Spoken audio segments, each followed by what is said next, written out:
Welcome to ETUK's The World This Week, but funnier.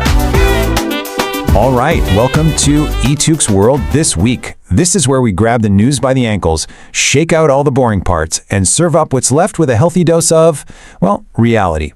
Let's get to it. So, we're diving into the week of November 15th through the 21st. And folks, what a week. Seriously. It was one of those weeks where you look at the news and you just have to wonder if somebody spiked the entire planet's water supply with crazy juice. So what happened? Oh, not much. The planet just spun like a top for 7 days straight. We had COP30, the big climate meeting, finally hacking up a deal. The G20 threw a big old party down in Johannesburg where America showed up late and complained about the music. And, oh yeah, an actual bear chased a kid into a Family Dollar store. You cannot make this stuff up, I promise you. Okay, first up, world and politics. Or, as I like to call it, WrestleMania, but with way worse hair. We had a double feature this week, COP30 in Brazil and the G20 summit in South Africa. And both of them ended with what looked like a big group hug right before everyone started checking to see if their wallets were still there. So, COP30, the big climate conference. It finally crawled across the finish line with a deal. The big promise? $300 billion a year in climate finance by 2035. Sounds like a lot of cash, right? Well, take a peek at the reality check here. It's about what Americans spend on Halloween candy every single year. So yeah, our grand plan to save civilization is funded by the National Sugar High. Feeling safe yet? And this quote? Oh, it just nails it. The small island nations, the guys who are literally about to be underwater, called the deal a betrayal wrapped in green ribbon. I mean, wow. Meanwhile, the big polluting countries were all patting themselves on the back so hard, I'm surprised nobody dislocated a shoulder. It's just classic. And then there was the G20 summit. Donald Trump shows up in Johannesburg, takes a look at the venue, and calls it, I am not kidding, tremendous, really tremendous, like a Trump Tower, but with more giraffes. But that's not even the best part. Oh no! He then threatened to sue the BBC for $5 billion. And for what? For the heinous crime of editing his speech to make him sound coherent. The nerve!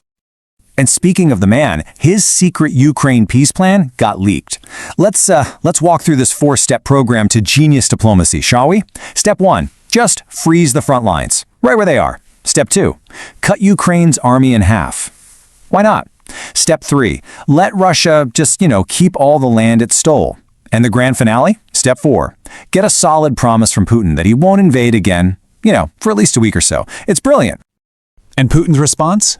Oh, it's just perfect. The story goes, he read the thing, laughed so hard he nearly choked on a blini, and then basically said, no, but tell you what, make it 38 points and throw in Odessa. I mean, you got to admire the guts on both sides of that conversation. You really do. And everywhere else, just as nuts. The UN approved a plan for Gaza, and Hamas responded with a predictable, thanks, but no thanks. Nigeria's president had to skip the G20 party because, get this, gunmen had kidnapped another 25 schoolgirls. So, priorities. The BBC is having a full-blown meltdown over the whole Trump thing, and down in Australia, they just signed a security pact with Indonesia, which is basically the international equivalent of hiding behind your bigger friend on the playground. Just a totally normal week. Okay, let's switch it up. Science and technology. The part of the show where we see a glimmer of a better future, and then we immediately remember that glimmer is probably going to be taxed. So, first up, get a load of this. Film farming. Researchers in Japan are growing vegetables on these hydrated polymer sheets. What does that mean? It means no soil, 90% less water. It's basically lettuce grown in a big Ziploc bag of jelly. Yep, the future of food is apparently a science experiment you did in 5th grade. But it's not all jelly lettuce. Oh no, science got down to business this week. It set its sights on solving the single most important question facing humanity. The one thing we all need to know. Are you ready? Can we eat nachos without regret? And the answer, my friends, is almost. Enamel regenerating toothpaste is getting closer to being a real thing you can buy. See? Science is out there tackling the big problems, one crunchy, cheesy bite at a time. It's a beautiful, beautiful thing. So let's just step back for a second. We've got scientists literally regenerating teeth and inventing dirt-free vegetables. And what are the rest of us doing? We're on TikTok arguing about whether birds are real. Let's just be honest with ourselves. We probably deserve the jelly lettuce. All right, let's talk food and culture. And this week, especially in America, the theme is that jiggly, can-shaped log of cranberry sauce. You know the one. The one with the ridges still on it. It's less of a food and more of a monument to giving up.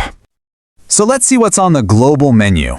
In the US of A, full-on grocery store combat over the last Thanksgiving turkey. Over in Japan, they're building robot chefs, probably so they never have to eat another poorly made California roll again. Then, on a much more serious note, the World Food Program announced it's going to have to feed 40 million fewer people next year because the money's run out. And to top it all off, the Vatican finally returned a bunch of indigenous artifacts to Canada. What a spread! And that brings us, thankfully, to my favorite part of the show. Weird, wacky, and satirical. This is the section where you can tell the writers just stared at the headlines, let out a deep sigh, and then started looking for the nearest bar. Okay, let's just dive right in. From the great state of Pennsylvania, an 11-year-old boy gets chased into a Family Dollar by a black bear. I'm just going to repeat that. A child, a bear, a discount store, the unholy trinity. But here's the punchline. The bear goes into the store, takes a look around at the prices, and apparently decides, nah, this is a ripoff. And it just leaves. The kid was fine. The bear, I assume, is now managing a hedge fund somewhere. Next stop, of course, Australia, where a man has proposed to his tractor. Again, yeah, for those keeping score, this is his third attempt this decade. True love, folks. And this is how you know it's a real thing. The local government office now has a special laminated form just for people proposing to livestock and farm equipment. They are ready for it. You got to respect that level of bureaucratic preparation. And just to wrap up the insanity, a haunted car wash chain is making record profits because who doesn't want their car to get an exorcism with its wax? The word 6'7" is now officially in the dictionary, which I think means language has just thrown in the towel.